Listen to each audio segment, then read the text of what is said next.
নমস্কার বন্ধুরা, blog with cooking চ্যানেলে সবাইকে স্বাগত। তো আজকে আবার একটা রান্না নিয়ে চলে এসেছি। তো আজকে বানাবো হচ্ছে তেলাপিয়া মাছ ওল আলু দিয়ে। আর এই তেলাপিয়া মাছগুলো আমি পুকুর থেকে ধরেছি, তো আপনাদের ধরাটা দেখাতে পারিনি।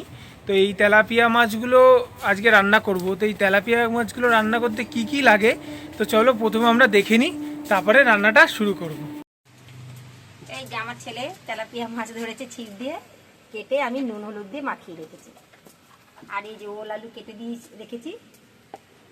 আর এখানে লাগছে পেঁয়াজ, লঙ্কা আর আদা বেটে রেখেছি, আর জিরে আর ধনে বেটে রেখেছি। আর এখানে আস্ত জিরে, তেজপাতা, হলুদ আর একটু গরম মশলা আর সর্ষের তেল। কড়াইটা এবার বসিয়ে দিচ্ছি।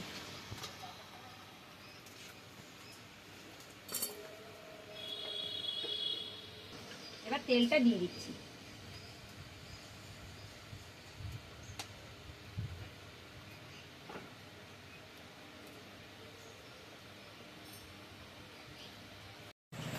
তেলটা গরম হয়ে গেছে, এবার মাছটা ছেড়ে দিচ্ছি।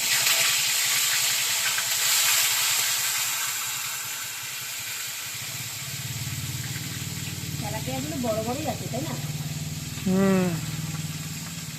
আরো বড় বড় তো পাইনি, জল বেড়ে গেছে বৃষ্টিতে পুকুরে। না বৃষ্টিতে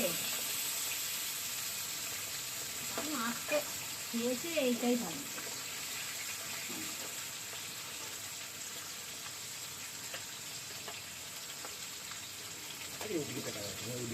ভাজা হয়ে গেছে, এবার আমি তুলে নেব।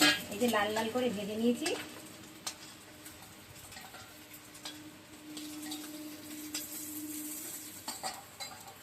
মাঝে মাঝে তেলটা রয়েছে, এর মধ্যে একটু তেল দিয়ে দেবো।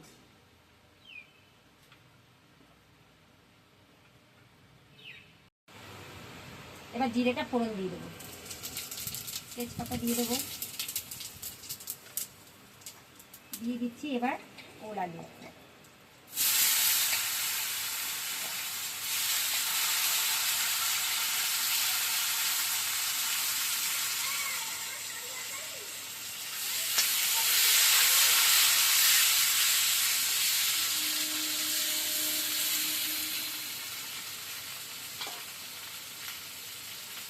এবার দিয়ে দেবো নুন,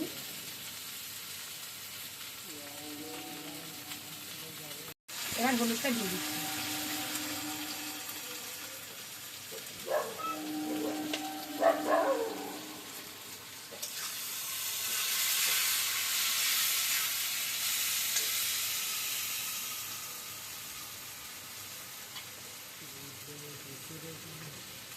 আলুটা ভাজা ভাজা হয়ে গেছে, এবার পেঁয়াজ, লঙ্কা আর আদা বাটাটা দিয়ে দেবো।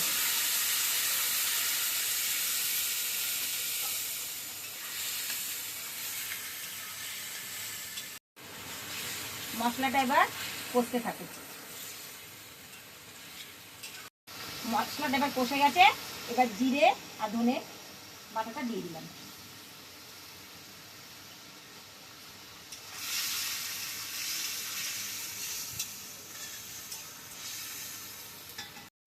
এবার কাশ্মীরি লঙ্কার গুঁড়োটা দিয়ে দেবো। ঝোলের কালারটাও খুব সুন্দর আসবে, এই জন্য একটু লাল লাল হবে, এই জন্য একটু দিয়ে দিচ্ছি। লাল লাল হয়ে গেছে, তাই না? ঝোলটা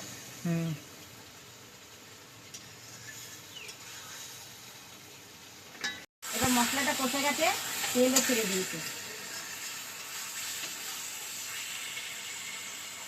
এবার জলটা দিয়ে দেবো।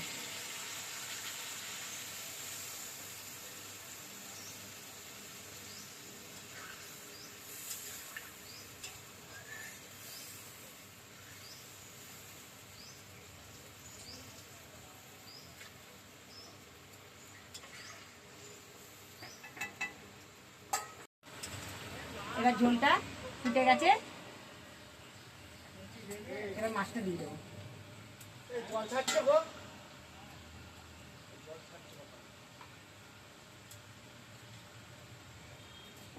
এবার মাছটা ফুটতে থাকুক।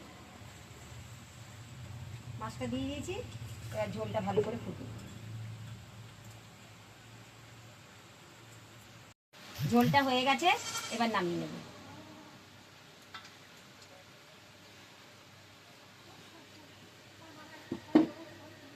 কড়াইটা খুব ভারী, লোহার কড়াই তো বিশাল ভারী। একটু সামান্য একটু গরম মশলা দিয়ে দেবো।